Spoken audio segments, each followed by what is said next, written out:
Sua Bíblia, por favor, no livro de Atos dos Apóstolos, capítulo de número 28. Atos vem Mateus, Marcos, Lucas, aí vem Atos dos Apóstolos, capítulo de número 28. E eu vou ler com vocês o versículo 1 até o versículo 6. Eu coloquei o título dessa mensagem: Querem te parar. Não tenha dúvida que querem te parar. Querem te parar.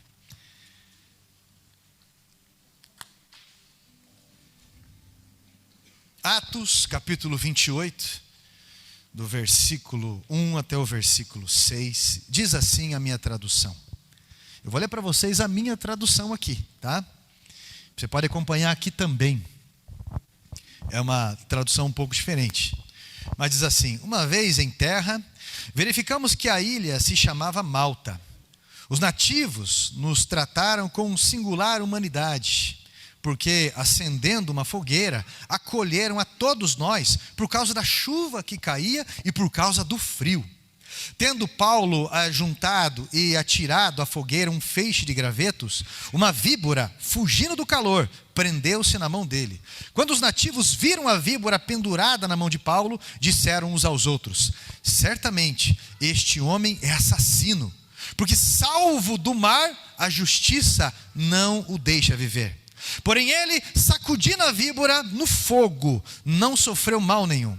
Mas eles esperavam que Paulo viesse a inchar ou a cair morto de repente. Depois de muito esperar, vendo que nada de anormal lhe acontecia, de opinião, diziam que ele era um Deus. Amém?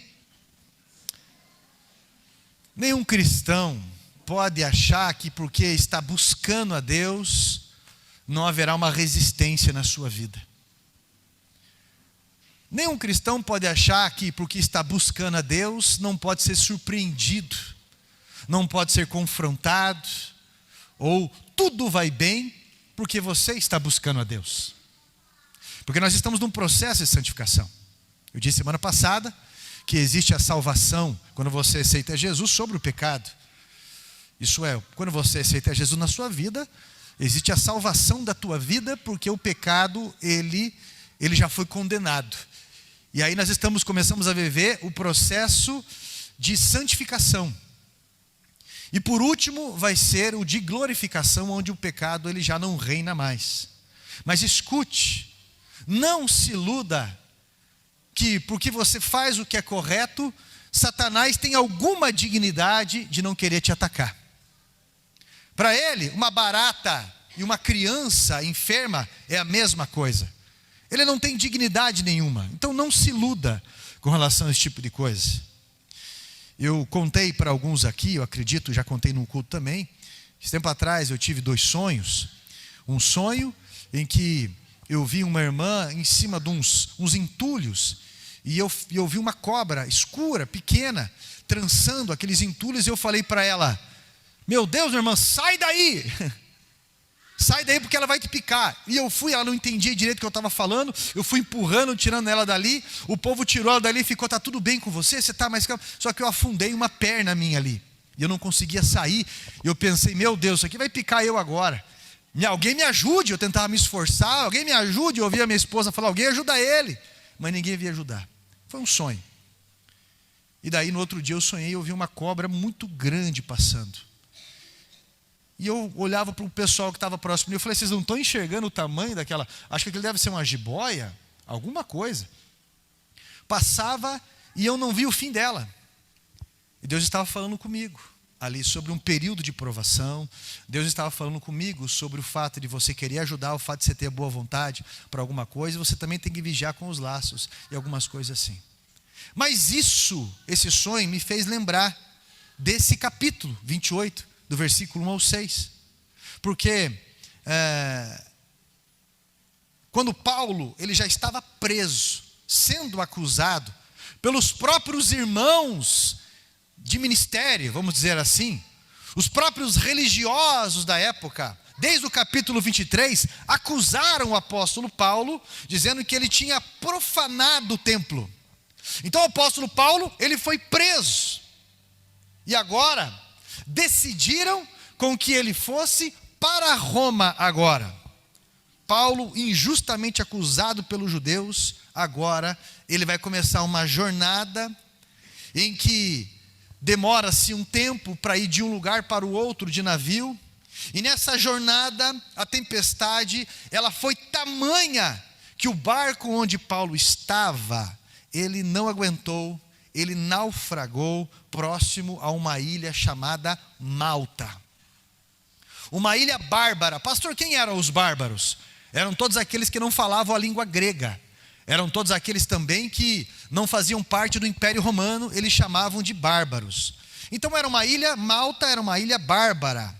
Eles acolheram bem a todos ali que naufragaram, sobreviveram, mas a Bíblia diz que o lugar estava frio e também chuvoso. Então os bárbaros fizeram uma fogueira.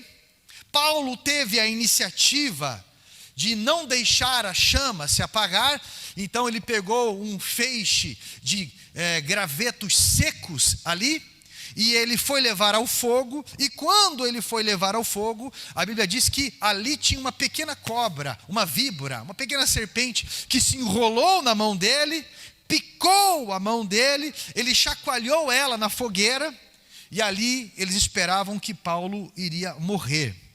Mas como isso não aconteceu, diziam então que ele era um deus. Primeiro diziam que ele estava condenado. Peraí, esse cara, ele foi salvo desse náufrago, mas a deusa, entre aspas, que eles cultuavam, isso era uma cultura deles, já, eles falavam que aquela deusa da justiça não ia deixar ele ficar impune, porque então ele deveria ter sido um assassino de homens. Então aquela deusa não ia deixar impune. Por isso que ele foi salvo dali, mas iria morrer aqui. Mas ele foi picado e ele não foi morto. Então eles saíram de um extremo e foram para um outro extremo, dizendo que então ele era um Deus. Nós precisamos meditar nesse exemplar fato, porque nós precisamos ter discernimento quando as lutas se intensificam. Precisamos ter entendimento quando as lutas ficam maior, porque existe um propósito. Presta atenção no que eu vou falar para vocês. Salmo 34, verso 19 diz que muitas são as aflições do justo, mas o Senhor de todas as livra. Eu separei 5 pontos para meditar sobre o que Deus está falando com a gente. Eu gostaria que você tivesse os ouvidos espirituais abertos para o que Deus está respondendo aqui hoje. Primeiro ponto: quando Paulo chegou naquela ilha bárbara, Paulo foi acolhido. E quando ele chegou ali, já tinha uma fogueira. Estavam lhe acolhendo naquela fogueira. Meu irmão, presta atenção em algo. Eu e você chegamos de um naufrágio e ainda condenados também. Paulo estava condenado pelos seus irmãos. Paulo estava condenado pelo sistema religioso judaico da sua época. Ele foi preso, mas ele não poderia ser morto se não fosse um julgamento pelo Império Romano. E agora ele estava indo lá para o Império Romano. Paulo chegou naquela ilha, condenado, e depois de um naufrágio. E aí eu e você precisamos entender como nós chegamos na igreja. Como que eu e você chegamos até Cristo. Eu e você chegamos até Cristo condenados. Eu e você chegamos até Cristo de que forma, meu irmão? Naufragados. Você lembra como você chegou até Deus? Você lembra como você veio para Cristo? Alguns deprimidos, alguns desgastados por um relacionamento que não deu certo, outros doentes, outros totalmente atribulados na sua alma. Mas eu não sei como você chegou. O que eu sei é que eu e você éramos pessoas condenadas pelo nosso pecado, assim como Paulo estava condenado. E quando nós chegamos na igreja, já tinha uma chama acesa. Essa chama se chama Espírito Santo de Deus, porque nós viemos de um naufrágio. Estava frio e estava chuvoso, o tempo era difícil, e nós precisamos reconhecer isso, porque quando nós esquecemos de como nós viemos, quando nós esquecemos de onde nós viemos, quando nós esquecemos da nossa condição, a ingratidão é um dos piores defeitos e gera solidão. A insatisfação é um dos piores caminhos que vai gerar queda. Quanta gente chega arrebentado nas igrejas e a fogueira já está acesa. É acolhido porque aqueles que eles chamavam de bárbaros, porque não conheciam. O Espírito Santo aquece essa pessoa através da comunhão. E depois de um tempo, algumas pessoas se esquecem disso. E esse é o primeiro passo para a queda. Se esquecem, desrespeitam pessoas, criticam tudo que não entendem porque talvez não estão vivenciando. Quantos chegaram na igreja, nem o lugar onde dormia era seu. Quantos chegaram na igreja, desempregado, sem casamento, mal de saúde. Quantos chegaram na igreja desiludidos, até pelas frases de pais e mães que falavam, às vezes o próprio pai falava, esse menino não vale nada. Pessoas que diziam, não tem mais esperança em você. E quando chegou na igreja, foi acolhido. E depois que está com a vida direcionada, depois que está com a vida guiada por Deus, acolhida e tudo mais, começa a ficar intolerante com aqueles que vão chegando, rivalizam, dão de dedo na cara de líderes, falam mal de todo mundo.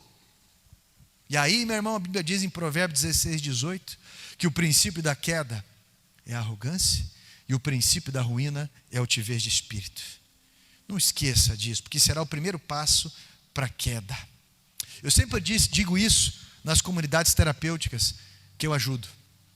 O camarada sai da comunidade terapêutica, ele nunca mais vai poder se desligar de lá. Em que sentido, pastor? Vai ter que morar lá? Não, não é esse o caso. Boa parte das vezes, você sai de lá, mas você lembra quem precisa de um rolon, um sabonete. Você sabe que aquele lugar precisa de tempero, de uma ajuda, sempre. Você viveu ali, você sabe o que precisa. Camarada chega da rua falando mal da família e sai da comunidade terapêutica falando mal da comunidade terapêutica, que tanto lhe acolheu, e muitas vezes num trabalho totalmente voluntário. E aí ele sai de lá, começa a tirar selfies, fotos em carrão, festas, coloca a frase embaixo, acho que é versículo bíblico.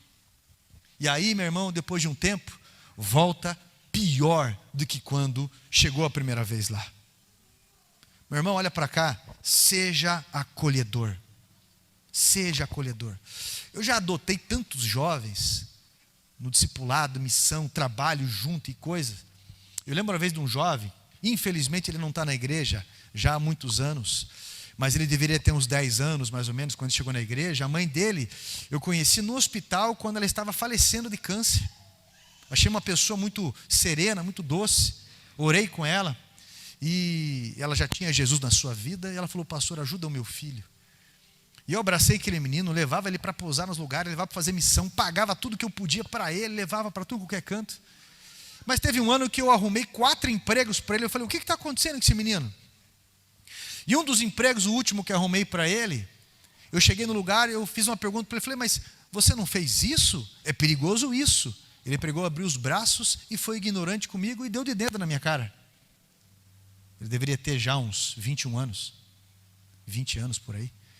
Eu chamei ele num escritório que eu tinha lá, eu falei, olha só, o meu pai, o pai que me adotou, há tantos anos, ele me adotou, eu tenho um respeito constrangedor até com ele, e tanto que eu amo, admiro e respeito ele, a minha gratidão com relação a ele. E ainda assim, esse meu pai, com tudo que ele tem de direito para falar o que ele quiser para mim, ele tem a humildade de me respeitar sempre e me ouvir. Pastor Rogério Amorim foi vice-presidente nacional da Quadrangular por quase 20 anos.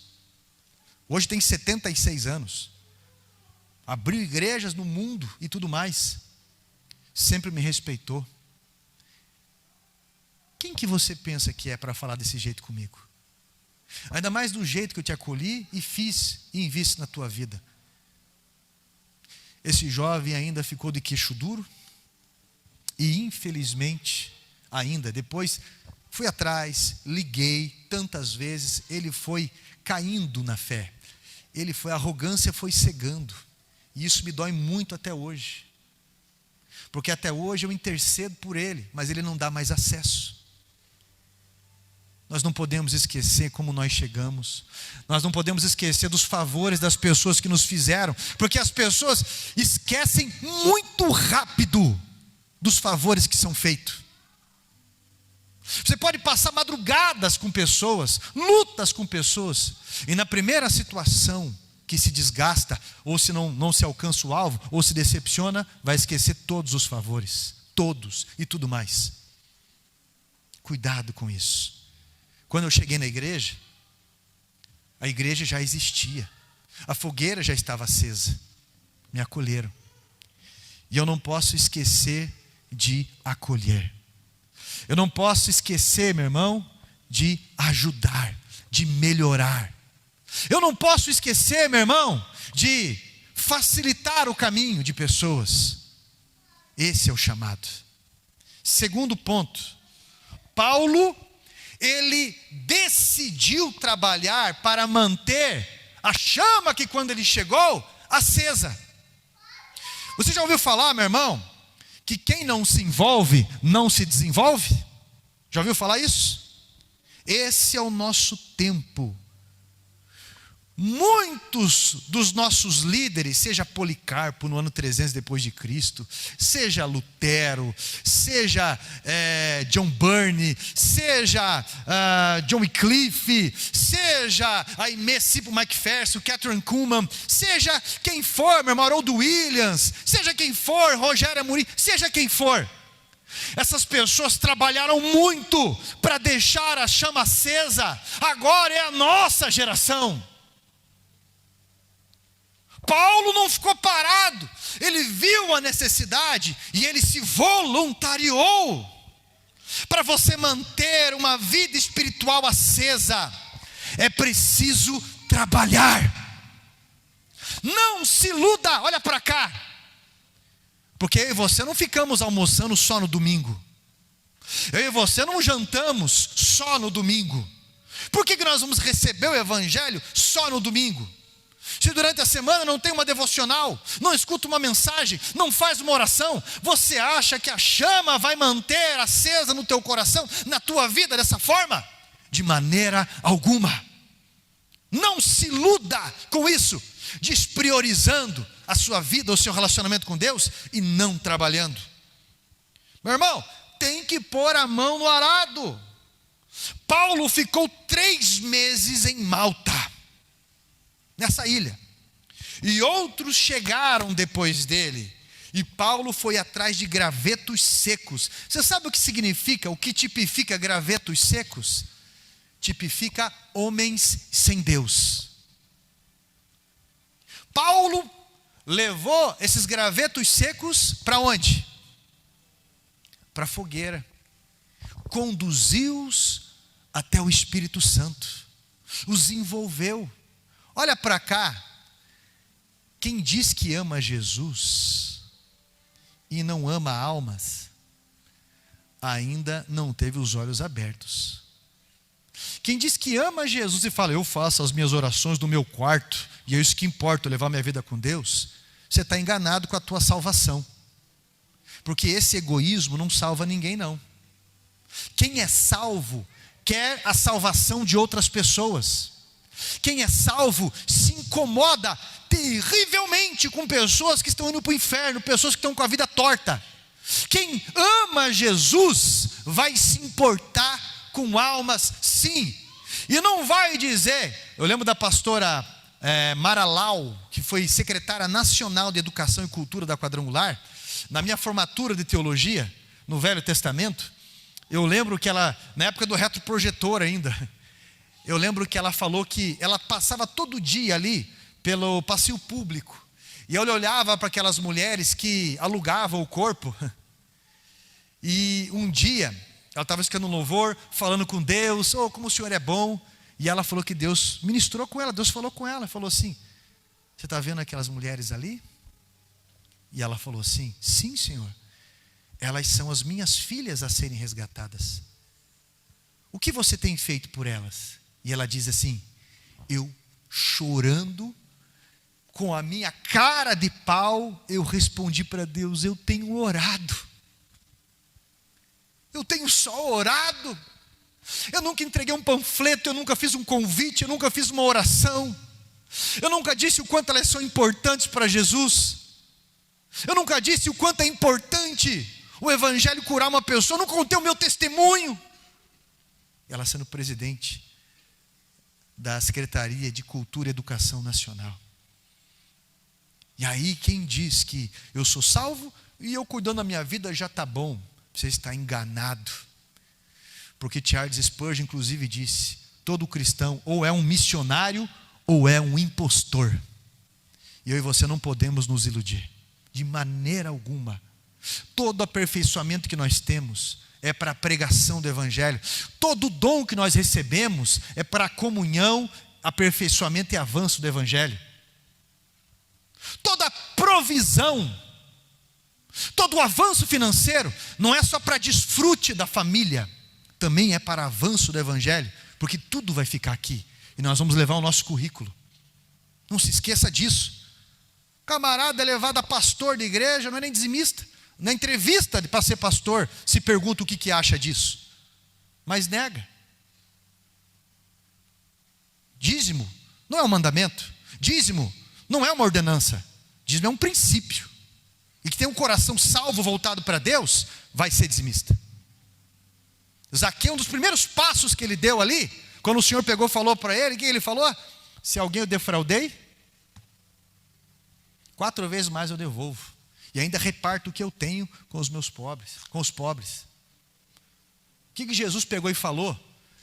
Fariseus, hipócritas, vocês dão o dízimo do cominho, da hortelã, vocês dão o dízimo de tudo, mas desonram outro mandamento que é honrar pai e mãe. Deveriam fazer essas coisas, sem deixar de fazer outras. Foi Jesus que falou. Sabe, você quer ver se uma pessoa está no movimento mesmo, se uma pessoa acredita em algo? Toque no bolso e toque na família. E você vai saber se essa pessoa realmente está ligada. Não tem outra. Não tem outra. O resto é blá blá blá.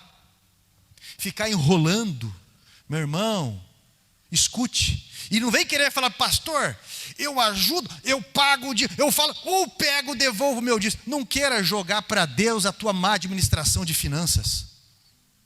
Mas uma coisa eu aprendi, eu sou dizimista e eu faço.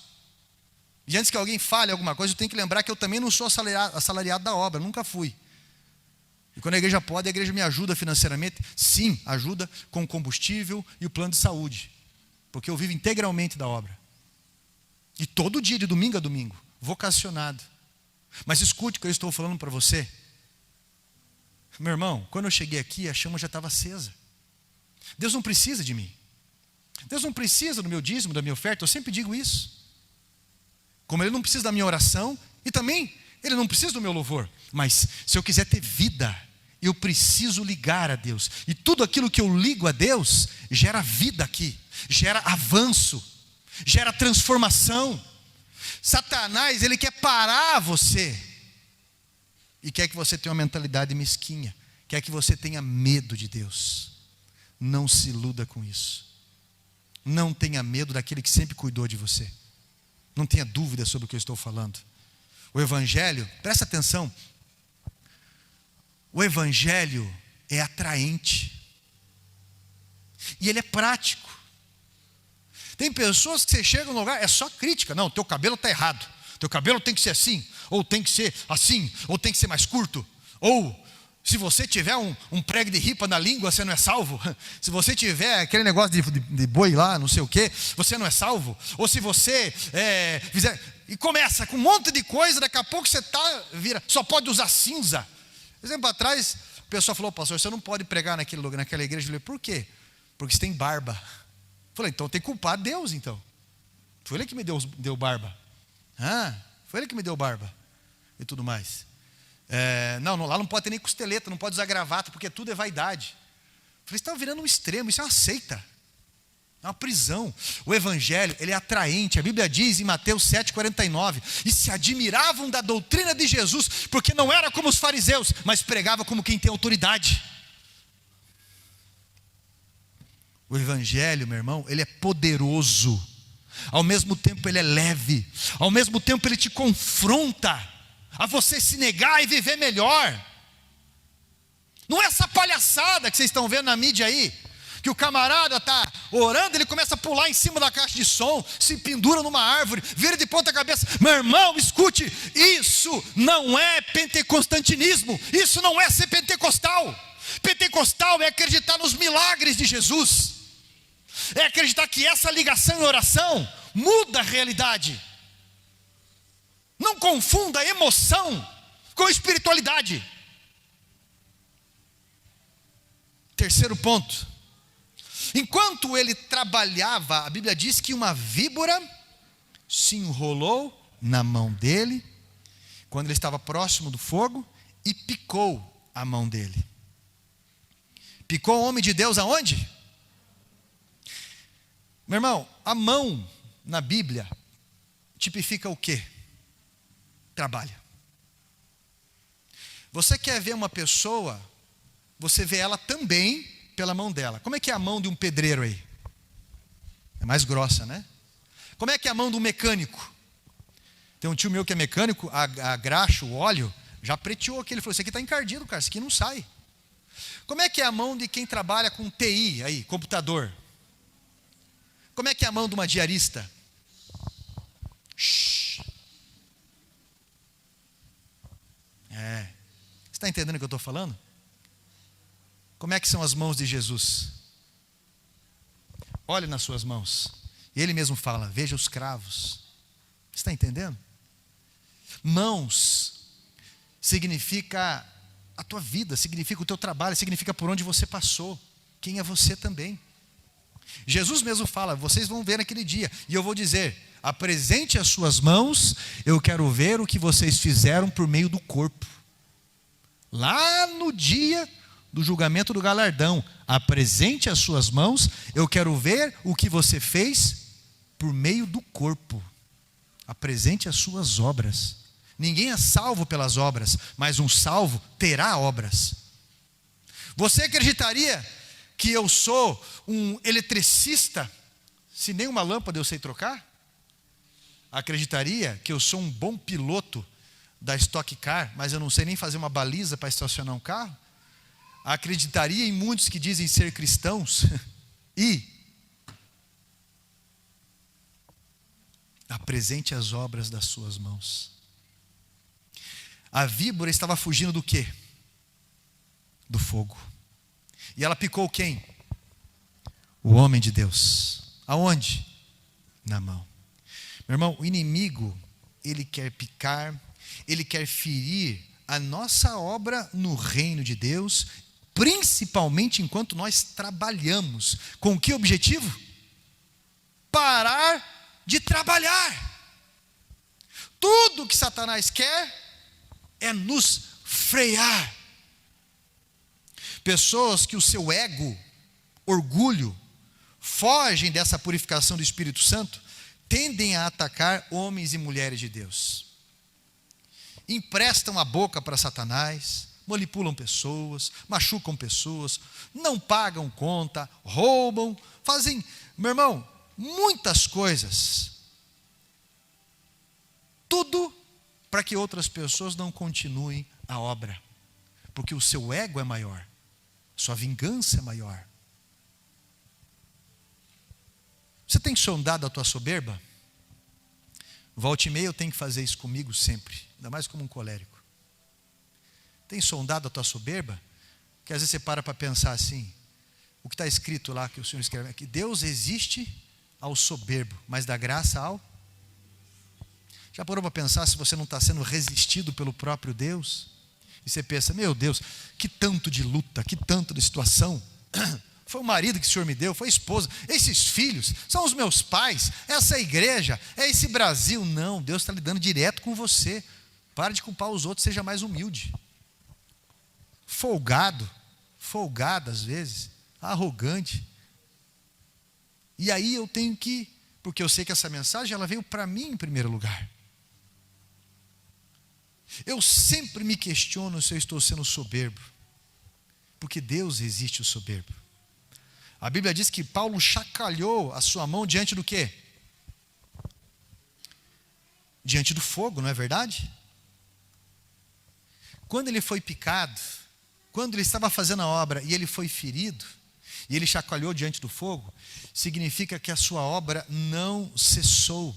E se você quer vencer, se você quer milagre na sua vida, você precisa entender o que é oração, o que é santificação, o que é perdão, e você precisa entender, meu irmão, o que é palavra. Nós precisamos entender. Estar próximo do fogo significa santificação. Porque a pessoa que mesmo que foi ferido ou ferida, que se aproxima do fogo, não vai abandonar a obra. Por que esse silêncio? Não vai abandonar a obra. Não vai abandonar o cargo. Não vai se iludir com procrastinação. A hora que eu terminar a faculdade, aí sim.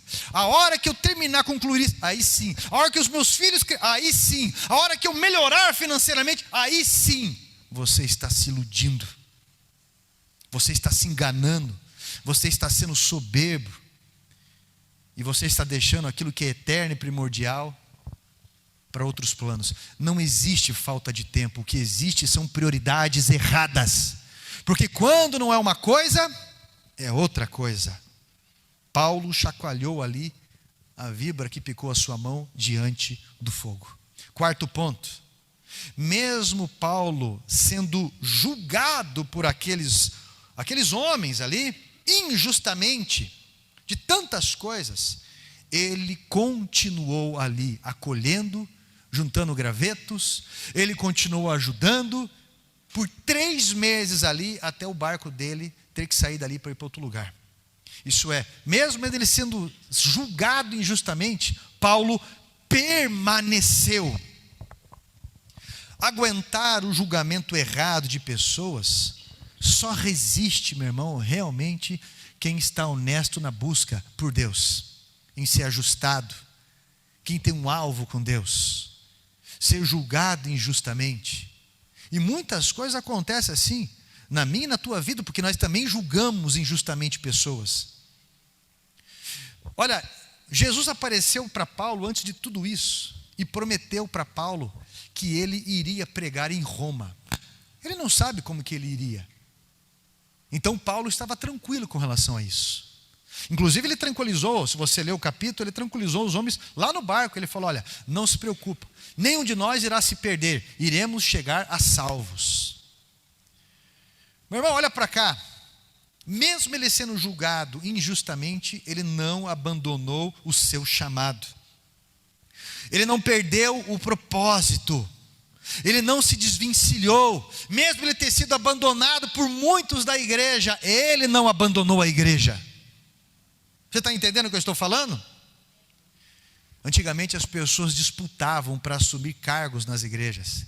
Era incrível. Lá na quarta igreja tinha votação para quem ia ser isso, aquilo e tudo mais. Era votação, era uma disputa. As pessoas queriam trabalhar para a obra de Deus. As pessoas queriam servir, queriam fazer. Hoje, você tem que pegar laço. Porque ninguém quer responsabilidade. E não é só responsabilidade com a obra de Deus, não. Responsabilidade no casamento. Responsabilidade com empresa, responsabilidade com funcionário, responsabilidade, seja com o que... Ninguém quer responsabilidade, meu irmão. Ninguém quer crescer, ninguém quer adotar, ninguém quer fazer como deveria. Quando eu falo ninguém, desculpe, eu não quero generalizar, não é isso. Sabe por quê? Porque responsabilidade não tem glamour. As pessoas acham que tem glamour quando alguém fala assim, olha, aquelas obras ali, aquelas crianças grandes ali, é fruto daquela mulher, é fruto daquele homem. Aquela obra ali, aquela empresa ali, aquela pessoa pagou o preço, está grande e coisa e tal, essa pessoa tem muita honra e coisa e tal. Depois de muito suor, depois de muito se autonegar, O reconhecimento, ele é desse tamanhinho assim. Por isso que se você trabalhar por reconhecimento, meu irmão, você vai se frustrar, você vai arrumar confusão com pessoas, você vai chegar, vai dar de dedo na cara do pastor, ele vai fazer assim, ó. Eu não preciso disso. Meu marido tem 2 empregos. Eu não preciso disso. Minha esposa dá conta. Eu não preciso disso. Nós somos melhores que isso. Eu não preciso disso. Porque você vai esquentar a tua cabeça. Só que a alma é o que de mais precioso tem no universo. E a Bíblia diz que uma alma vale mais do que o mundo inteiro. Foi Jesus que disse isso. Amém? Geralmente a quem você serve, você é julgado. Só que vai da maturidade de cada um, né? Vai da maturidade. Sabe aquela história de 10 filhos? Um pai queria 10 filhos, mais 10 filhos. Geralmente não cria um pai, fica um empurrando para o outro. Acontece muito na vida de qualquer líder e também de muitos pais.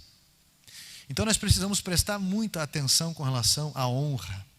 Agora, aqueles que amam a Jesus, eles não vão abandonar a sua cruz. Talvez o seu amor está desfocado. Talvez você está desatento. E todos nós podemos ter um período de estar desatento com relação ao nosso amor na vida. Mas a sua intimidade com Cristo lhe honrará. Eu quero falar sobre chamado para você hoje.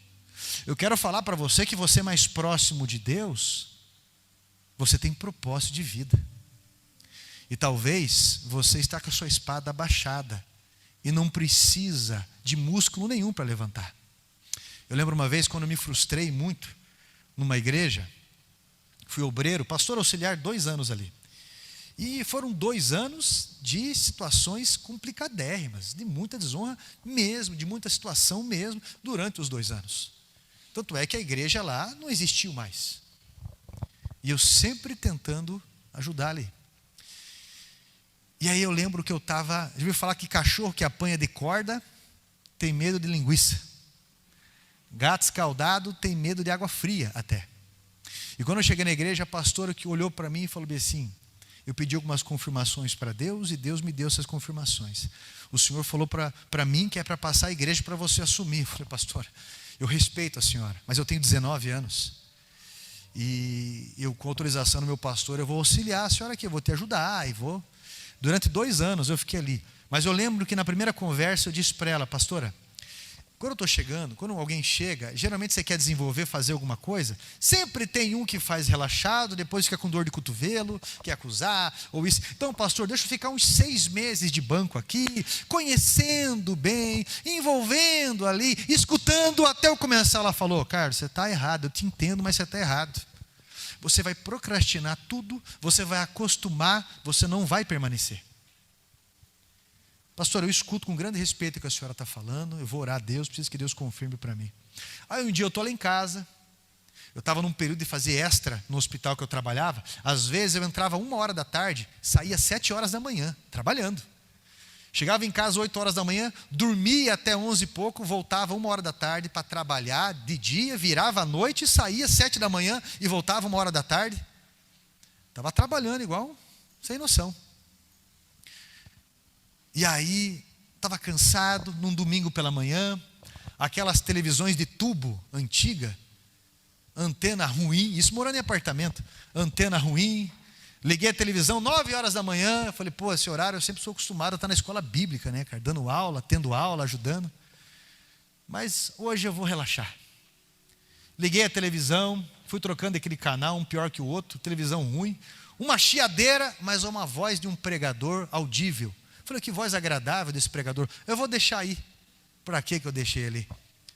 Não tinha imagem, mas a voz dizia bem assim, que seria a televisão, você é Davi. Você é uma pessoa de frente de batalha. O que está fazendo sentado nesse sofá aí? Se você ficar muito tempo nesse sofá sentado, ou nessa cama deitado, você vê o que não é para você ver, pensa o que não é para pensar e faz o que não é para fazer. Davi, você é um homem de frente de batalha. O Senhor levantou você para ser guerreiro. O Senhor te deu força para isso. E começou a falar algumas coisas ali. Eu dobrei o meu joelho, falei com Deus, vim e falei com a pastora. Pastora, estamos aí para o que der e vier. Depois de um tempo ela teve uma visão, lá havia uns dardos, descrito inveja, cobiça, uns negócios. sendo atacado em mim, e eu com escudo escrito fé, e não sei o quê. Mas eu fiquei 2 anos ali, só não fui líder do grupo de mulheres. Mas até do grupo de coreografia da igreja eu fui líder. Não fazia coreografia, mas é que elas estavam brigando demais ali, eu assumi ali, né? Só para acalmar mais a tempestade ali, que meu Deus do céu. Tinha umas mini barraqueiras no meio ali, que meu Deus do céu, cara. Meu Deus do céu. É verdade. E aí? Você sabe que você é guerreiro de frente de batalha. Você vai ficar esperando até quando, minha irmã? Até quando, meu irmão? E ficar com essas desculpas. Eu não sei por onde comer. Ai, não me chamam. Ai, é que eu estou muito... Meu irmão, ministério de desculpologia na igreja não existe. Paulo, mesmo sendo julgado, pressionado, frustrado, picado, seja o que for, falaram para ele, esse cara deve ter feito uma grande besteira no passado. Ele não morreu na viagem, mas a deusa da justiça vai matar ele aqui, por isso que ele foi pecar, ele foi picado. Só esperar que o negócio vai acontecer, ficar de camarote ele assistindo. Escute, mas a sua intimidade com Cristo te honrará. 5º ponto para eu finalizar com você aqui. Esperavam que a picada da serpente o mataria, mas o glorificou, não o afetou, o honrou. Então diziam que ele era um Deus. Presta atenção, o mundo se espanta porque nós avançamos, apesar de muita coisa. Julgaram Paulo um Deus, porque viam Deus nele, mas não tinham discernimento disso, não tinha entendimento. Mas Paulo nunca usurpou ser Deus. Ele honrou Deus, se firmando no propósito e seguiu para Roma para testemunhar. Isso é, cada vez mais pessoas ouviram o seu testemunho. Na vida cristã, é uma vida de resistência e avanço. Resistência e avanço.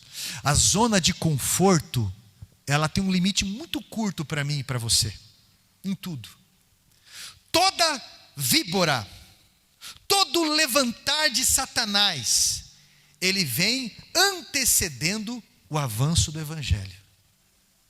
Eu vou repetir. Toda víbora, todo levantar de Satanás, ele antecede o avanço do Evangelho através da sua vida. Você está entendendo o que eu estou falando? Não está escrito na Bíblia assim, mas ninguém vai chutar cachorro morto, tacar pedra assim, numa árvore que não tem fruto. Então o Espírito Santo ele vem nos ajustar para receber o milagre e ser o milagre onde nós estivermos. Então, meu irmão, um conselho essa noite: não pare o que Deus está fazendo na sua vida. Não pare o que Ele chamou você para fazer e você sabe que você deve. Tem algo gritando dentro de você que se chama culpa, porque você está enrolando a Deus e jogando a culpa em qualquer coisa. E essa palavra não é para a pessoa que está do teu lado, é para você, porque ela também vem para mim.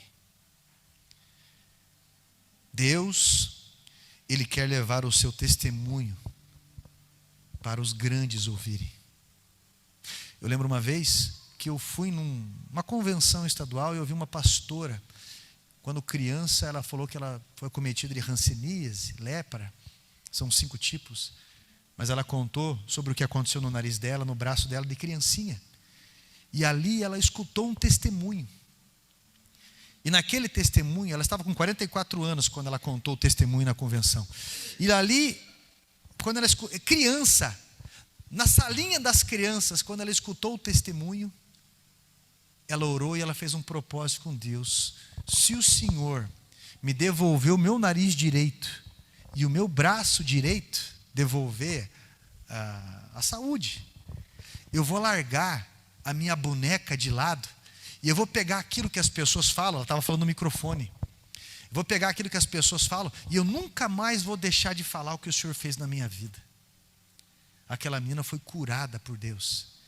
E quando eu fui naquela convenção, há uns 20 anos atrás, ela testemunhava. E aquilo gerou fé em muitas pessoas lá. E muitas pessoas foram curadas na hora lá. A prova que você está passando vai ajudar muita gente. Só que o humilde não vai conseguir passar. O amargo não vai conseguir vencer. Aquele que o ego grita mais alto, que o orgulho grita mais alto, aquele que não confia em Deus acima de tudo, vai desconfiar de Deus, nem ligação financeira vai conseguir ter com Deus. E aí, quando chegar a dobrar o joelho para orar, é por si mesmo, porque a sua vida está complicada, é somente por si, ou por alguma situação ali só, mas nunca é como Deus lhe chamou, porque você tem medo de descer as águas do batismo, porque você tem medo de ser dizimista, porque você tem medo de servir em algum cargo na igreja, porque você tem medo de se envolver e se decepcionar, ou se frustrar, ou se enroscar, porque você tem medo, mas na verdade, a Bíblia diz que os covardes não herdarão o reino, ou os tímidos, depende da tradução que você tiver. Eu não posso esconder isso da Bíblia de nenhum de nós. E eu tenho teologia o suficiente para poder dizer que é isso mesmo.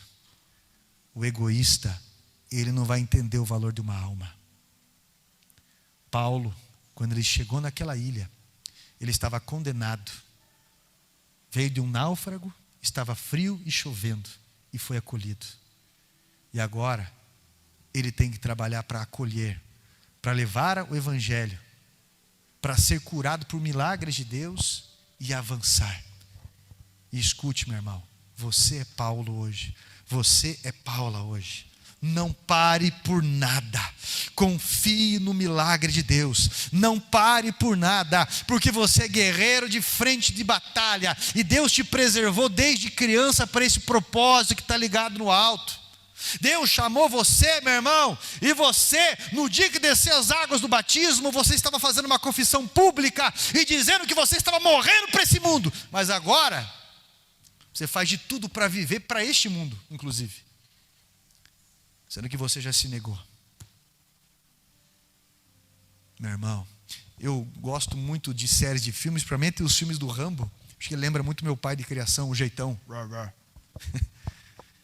E no Rambo 3, me chamou a atenção aquilo, se eu não me engano é de 1990, 92 ou 90. Quando ele tinha aquele cabelão e aquela camisa fluida, aquele cabelão de professora da primeira série, dos anos 90, anos 80.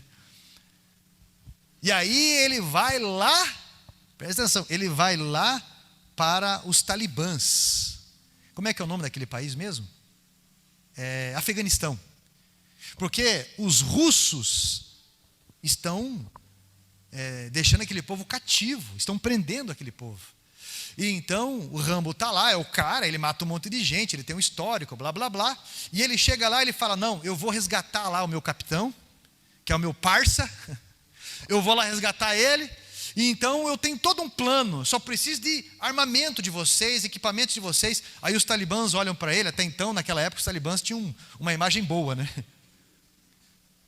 Os talibãs foram treinados pelos Estados Unidos para fazer terrorismo na Rússia, na União Soviética, no caso, na época, e levaram uma invertida. Aí os talibãs olham para o Rambo e falam, não, você não vai sozinho não, nós vamos com vocês, nós vamos com você, Rambo. E o Rambo olha para eles e fala, não, vocês irem comigo? Isso é uma missão suicida, vocês vão morrer. O chefe dos talibãs levanta e fala, nós já morremos no nosso voto. Aí Deus falou comigo ali, quanto cristão que esquece disso, já morreu no seu voto, já morreu. E aí a gente começa a reivindicar. Eu não quero ter compromisso com igreja, com responsabilidade. Sabe por quê? Eu quero ir para um culto, assistir um culto, eu vou. Eu não quero ir, está frio, ou parque, eu vou. Eu não quero ter compromisso. Pessoa de valor tem compromisso em casamento. Pessoa de valor tem compromisso com o trabalho, com o cliente, com o patrão. Pessoa de valor tem compromisso com Deus. E não adianta você ter compromisso com uma coisa e não ter compromisso com outra. Principalmente se tratando de valores eternos. Meu irmão, eu sei que o lombo está ardendo, mas remédio forte é para doença forte. Pode ter certeza, não sei se você já tomou bezetacil aqui, mas o inferno é feito de bezetacil, porque a dor é terrível, é bezetacil sem fim, aquilo. Não pare Não pare, porque o Senhor te ama. Não pare, porque Filipenses 1,6 diz: aquele que te chamou vos aperfeiçoará, vos garantirá até o dia da sua vinda. Se coloque em pé em nome de Jesus. Eu tenho tatuado na minha alma,